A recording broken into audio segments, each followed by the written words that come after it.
Tapi kita pun tidak tahu masa depan kita akhirnya seperti apa nantinya. Ending akhirnya kita seperti apa. Malah kita gampang memvonis orang lain.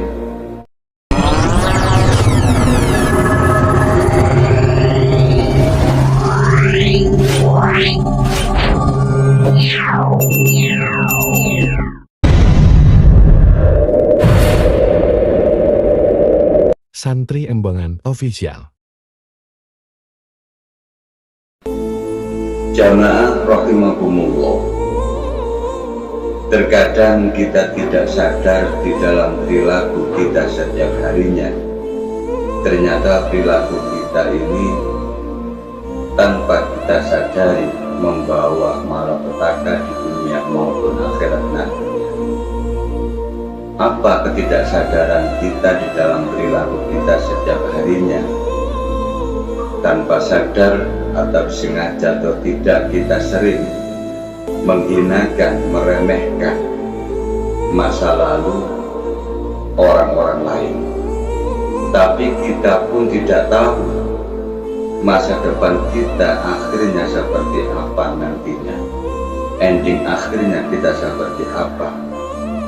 Malah kita gampang memvonis orang lain, meremehkan orang lain karena mempunyai masa lalu yang gelap. Jamaah rahimakumullah, Allah subhanahu wa ta'ala mampu menjadikan orang-orang yang ahli maksiat, orang-orang pendosa untuk menjadi ahli ibadah. Sebaliknya, dengan mudahnya Allah akan merubah orang-orang yang merasa ahli ibadah, orang yang merasa suci akan dihinakan, akhirnya akan dijadikan orang-orang yang ahli maksiat, dijadikan orang-orang yang terhina di ending akhirnya. Inilah kekuasaan Allah. Maka janganlah kita ini gampang sembarangan menghinakan orang lain, meremehkan orang lain karena sebab-sebab punya masa lalu yang gelap. Jangan merasa diri ini paling benar. Jangan merasa di dalam diri ini paling baik, paling suci. Sebab itu termasuk dalam perbuatan takabur atau sombong. Jamaah rahimakumullah, mereka yang merasa paling benar akan merasa melihat dirinya sendiri itu lebih baik, lebih suci daripada orang lain, merasa dirinya lebih mulia daripada orang lain. Inilah yang tidak terasa di dalam perilaku kita menuju malapetaka dunia, terlebih-lebih di akhirat nanti. Jamaah rahimakumullah, dengan alasan apapun kita tetap tidak diperbolehkan untuk merasa paling benar, merasa paling baik, apalagi merasa paling suci. Di dalam syariat-syariat Islam sudah banyak penjelasan di mana kesombongan akan merusak pribadi kita, akhlak kita, bahkan amaliyah kita. Sebab manusia adalah makhluk ciptaan Allah subhanahu wa ta'ala yang paling sempurna, yang dianugerahi fisik dengan sebaik-baiknya dan juga dibekali dengan akal oleh Allah subhanahu wa ta'ala. Laqad khalaqnal insana fi ahsani taqwim. Sungguh kami benar-benar telah menciptakan, sungguh Allah benar-benar menciptakan manusia dalam bentuk sebaik-baiknya. Jamaah rahimakumullah, manusia tidak boleh lupa kalau Allah subhanahu wa ta'ala adalah maha segala maha. Allah subhanahu wa ta'ala maha segalanya di alam jagat, di alam dunia maupun akhirat. Allah maha segala maha di alam semesta ini. Jadi sudah sepatutnya manusia tidak boleh, kita semua tidak boleh untuk menyombongkan di dalam dirinya sendiri, karena kita ini sebagai makhluk, kita ini hamba, harus menghambakan diri, mengabdi kepada Sang Khalik Allah Subhanahu wa Ta'ala. Hamba tidak mampu mengerjakan apa-apa, hamba tidak mempunyai apa-apa dan tidak mampu apa-apa. Semua yang diberikan hanya dititipi oleh Allah Subhanahu wa Ta'ala.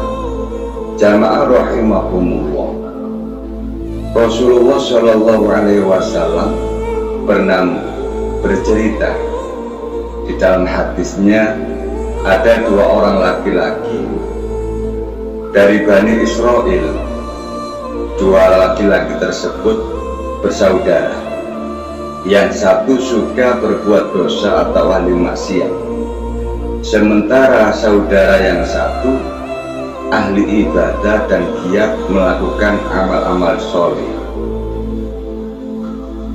Suatu ketika orang yang ahli ibadah tersebut sering melihat saudaranya melakukan perbuatan dosa, sering melihat saudaranya melakukan perbuatan dosa, hingga saudaranya yang ahli ibadah tersebut sering marah-marah dan memarahi sama saudaranya yang ahli dosa tersebut.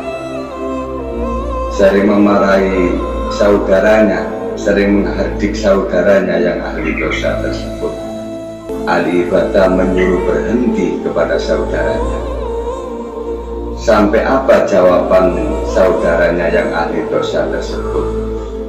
Jawabannya ahli dosa atau pendosa tersebut berkata, biarkanlah aku bersama Tuhanku, bersama Rohku. Apakah engkau diutus untuk selalu mengawasiku, wahai saudaraku? Itulah ucapan dari sang pendosa saudaranya yang ahli melakukan dosa. Simple dan jelas kepada saudaranya, menjelaskan, biarkanlah aku bersama Tuhanku, Rabbku, Allahu Rabbi. Apakah engkau saudaraku diutus untuk selalu mengawasiku? Malah ahli ibadah tersebut mengatakan, demi Allah, sungguh Allah tidak akan mengampuni dan tidak akan memasukkanmu di dalam surganya. Malah yang ahli ibadah saudaranya tersebut mengucapkan kalimat seperti itu.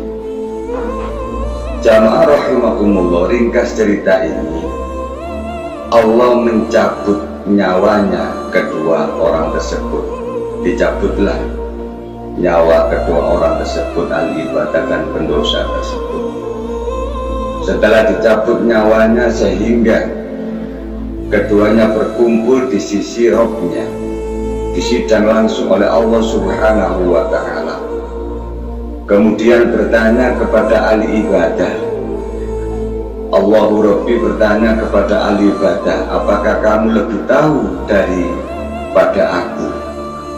Apakah kamu lebih tahu apa daripada aku? Ya ahli ibadah, orang-orang yang ahli ibadah tersebut ditanya oleh Allah Subhanahu wa Ta'ala, apakah kamu lebih tahu dariku?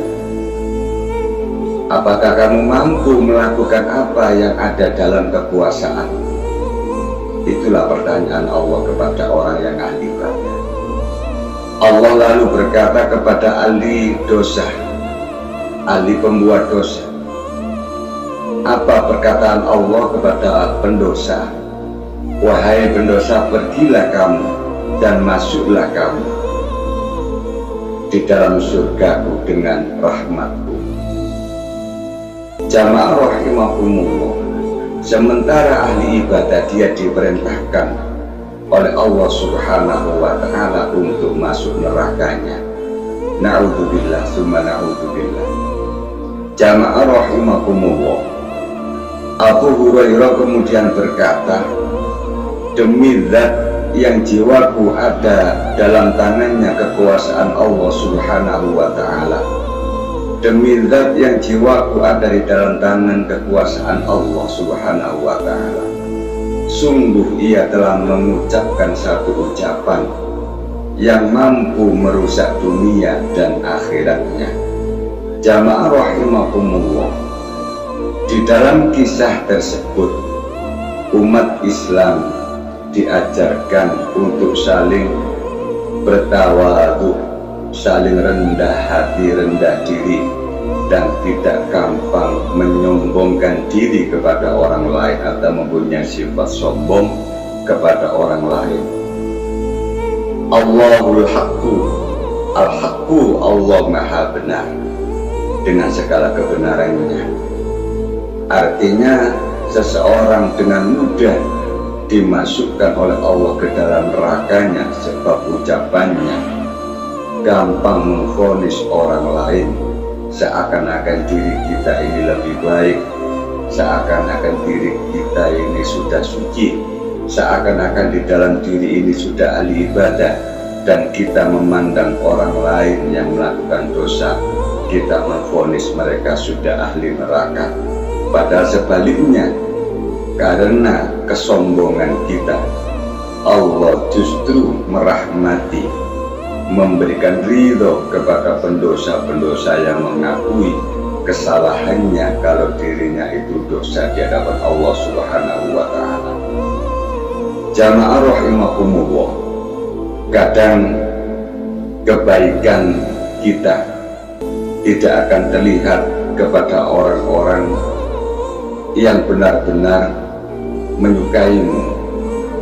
Terkadang kebaikanmu atau kebaikan kita akan terlihat kepada orang-orang yang benar menyukaimu atau menyenangimu atau menyayangimu. Kebaikanmu akan terlihat bagi orang-orang yang dekat dengan dirimu dan menyayangimu. Akan tetapi kebaikanmu akan tertutup rapat, kebaikanmu tidak akan terlihat di mata orang-orang yang membencimu. Itulah fenomena alam di akhir zaman.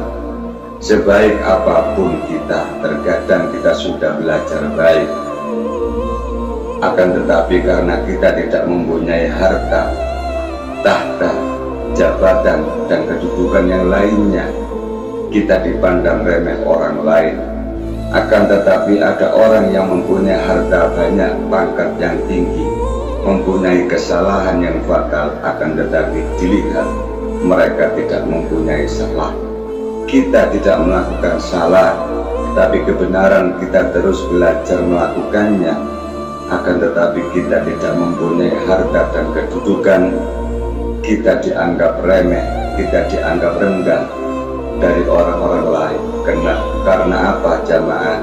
Sebab akhir zaman manusia hanya melihat secara duniawianya saja, secara hartanya saja, secara zahirnya, akan tetapi tidak melihat perilaku kebenaran yang sebenar-benarnya. Mudah-mudahan kita semua termasuk diberikan keselamatan oleh Allah, bimbingan oleh Allah, petunjuk oleh Allah, dunia maupun akhirat. Salam santri embongan. Assalamualaikum warahmatullahi wabarakatuh.